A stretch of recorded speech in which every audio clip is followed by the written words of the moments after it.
I didn't grow up poor. I definitely couldn't say that. But as my dad used to remind me regularly, money didn't grow on trees in our family.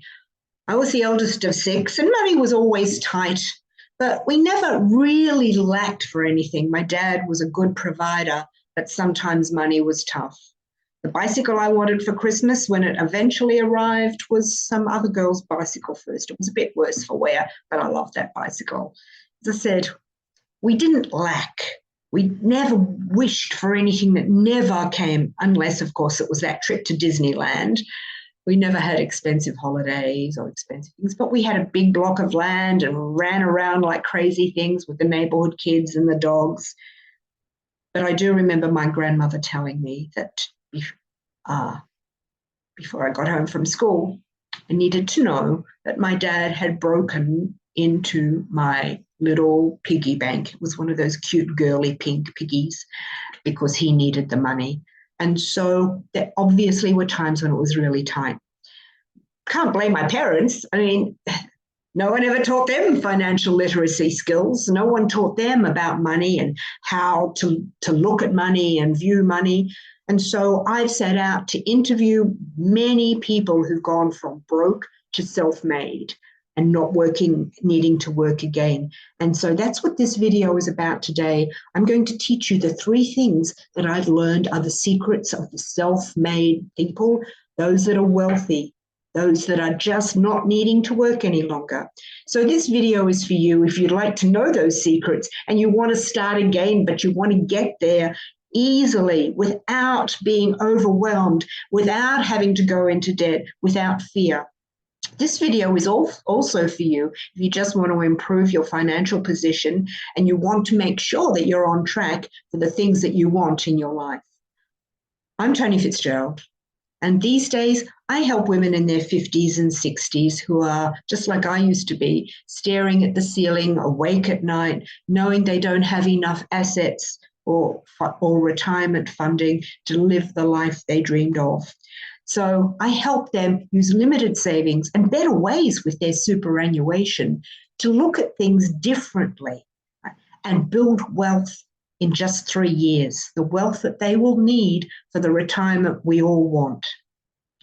So I learned that there are 3 principles that wealthy people adhere to. And we can do it, or we can all do it. One of my mentors was 50 years old and suddenly lost his house, lost his business, and was flat broke. He was $3,000 in debt and had a family. 8 years later, by following these same principles, as it turns out, he never had to work again, and he also became a philanthropist. And I'm going to talk about the same things that he follows that also are what I have learned. I call it ATA, attitude, tracking, and alternatives. Attitude is so important. The wealthy think about money differently. They talk about money. They sit around the kitchen table in a family or friends environment and talk about money. Sitting around at the kitchen table when I grew up, you didn't dare talk about money, having it or not having it, how much someone was earning. I had no idea my entire life how much my dad was earning. He didn't talk about the neighbors and what they were doing and affording and why they could do things and why we couldn't. Money was never spoken of. But to quote one of my friends, the wealthy talk about money and they talk about it differently. Just like a bag of tomatoes, he says. It's just like a bag of tomatoes. They don't talk about it with any emotion. It's never charged conversation. So sometimes there's some rivalry. But attitude is outrageously important. Another part of this attitude is the concept of we deserve some of the money that we're earning or making. So if we're in our own small business or even a bigger business and we're investing in different ways or earning money from our job, we should be keeping some before we pay the bills. 5,000-year-old book, The Richest Man in Babylon, actually taught me a lesson. And that lesson is pay yourself first. Now, when I first heard that, I froze. Pay myself first, but I've got bills that have to be paid. I need to pay for my car. I need to keep the power on. I need to pay for the internet. I need to pay all these things. But I'm also a big believer in the law of attraction. And by paying myself first and giving myself some money and some freedom, I'm allowing the law of attraction to bring me more money, because I'm no longer fearing that I have none. I'm saying I have it and I can spend it. One of my friends years ago taught me, he was broke. And I had to hang around with broke people once upon a time. He was broke, but he showed me in his wallet, he had 3 crisp, brand new $50 bills. He said, and make sure that every day I go and have a cup of coffee in the morning and I read the newspaper that they have there. He said, it makes me feel good. He said, I'm spending that money on a cup of coffee rather than something else. And in my wallet, I carry this $150. He said, I feel wealthy. Brand new bills, I can look at it. But more importantly, he said, I know if someone important says, hey, there's an opportunity for you to meet a friend of mine, and you never know, there could be a business opportunity here. He said, I'm not afraid to go to lunch. I know I've got that money in my wallet. I did the same thing. I went and got 3 brand new, crisp, shiny $50 notes and put them in my wallet. Never spent them, but they sat there and I always knew that they were there. I think I did once use them in an emergency. So the wealthy talk about money, they think about money differently. They know money is their servant and they're not a servant to money.